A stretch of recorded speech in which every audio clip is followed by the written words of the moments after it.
Le numéro 20.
Paul, appelé par la volonté de Dieu pour être apôtre du Christ Jésus, et Sophrostène, notre frère, à l'Église de Dieu qui est à Corinthe, à ceux qui ont été sanctifiés dans le Christ Jésus, et sont appelés à être saints, avec tous ceux qui, en tout lieu, invoquent le nom de notre Seigneur Jésus-Christ, leur Seigneur et le nôtre.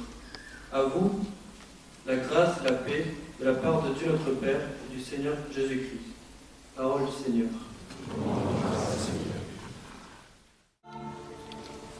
Le Seigneur soit avec vous. Et avec vous. Évangile de Jésus-Christ selon saint Jean.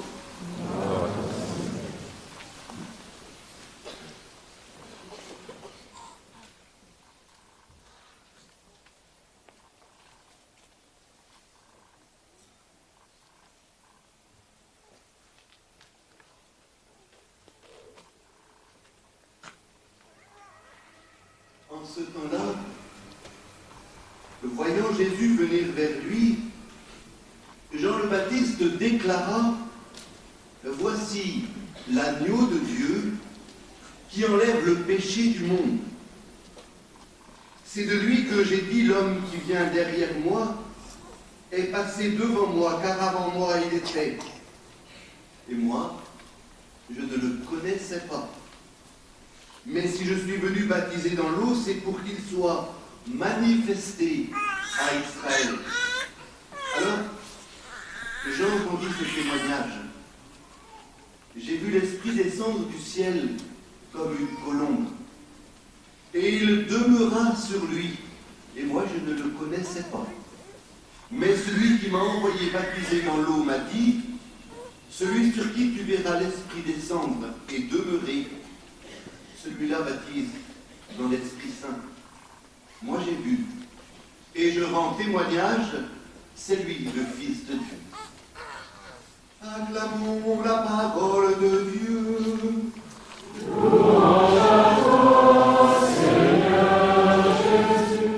Plaisir de vous retrouver tous ce soir, même si bientôt il va falloir pousser les murs de la chapelle Jean-Paul II pour que tout le monde puisse avoir une place. Aujourd'hui, c'est encore cette merveille qui nous est redite, après les bergers, après les rois mages. C'est la bonne nouvelle qui nous fait découvrir les merveilles du Seigneur, toutes ces merveilles qu'il a accomplies pour notre propre salut. Vous vous souvenez, l'Ancien Testament, déjà tout à l'heure, la première lecture, ce texte d'Isaïe, écrit tant et tant de siècles avant le Seigneur, en plus dans une période très difficile. Le 6e siècle avant le Seigneur, c'était le temps où le peuple a été conduit véritablement en esclavage. Il a été déporté en terre étrangère. Je pense que c'est bien difficile de donner une parole d'espérance à quelqu'un qui a tout perdu, qui a été coupé de sa famille, de ses biens, de sa terre, de ses origines, et qui ne vit que des brimades. Mais Dieu, qui connaît les siens, va envoyer des prophètes pour leur annoncer la libération. Ça encore, c'est quelque chose de très fort, et il faut vraiment être Dieu pour se permettre à des gens qui sont écrasés de leur dire « Allez, il y a une parole d'espérance qui est là pour toi. » Vous connaissez cette phrase de Blaise Pascal du XVIIe siècle. Le Seigneur n'est pas venu pour supprimer la souffrance. Le Seigneur n'est pas venu pour supprimer la souffrance. Mais il est venu la remplir, cette souffrance, de sa présence.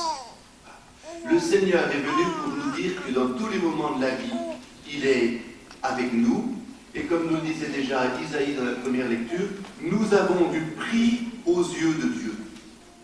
Vous voyez, je pense aujourd'hui, en cette journée, il y a du migrant, de l'émigré, de ceux qui sont sur les routes. Vous vous rendez compte de cette grande chance, ce grand bonheur qui est le nôtre, cette sécurité d'avoir de quoi manger, d'avoir un toit, de quoi vivre, d'avoir des familles, d'être chez nous. Vous imaginez l'angoisse quand il faut tout laisser, partir sur des routes. Alors en plus on nous regarde de travers, est-ce que ces gens-là, est-ce que c'est des voleurs? Nous savons qu'aujourd'hui, le Seigneur a un message d'espérance pour tous ces exclus d'aujourd'hui. Et même parmi nous, c'est pas la peine d'aller très loin, on en connaît, on regarde un peu de travers parce qu'on sait, on connaît leur passé, on sait qu'ils ont fait ceci, vécu cela. Alors, ça reste attaché à leur personne. Eh bien, le Seigneur, pourtant, les aime autant que nous. Et il ne les abandonne pas. Il va leur envoyer les prophètes.